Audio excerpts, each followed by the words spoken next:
वो दिन जंगल कभी नहीं भूलेगा।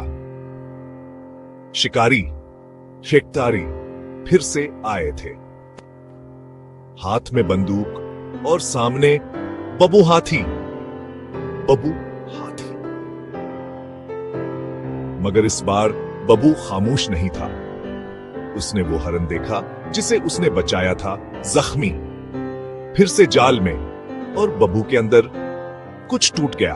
वो आगे बढ़ा, आहिस्ता मगर खौफनाक। शिकारी हंस से फिर गोली चलाई, हे, लेकिन बबू रुका नहीं। एक दहाड़, एक धक्का और शिकारी जमीन पर।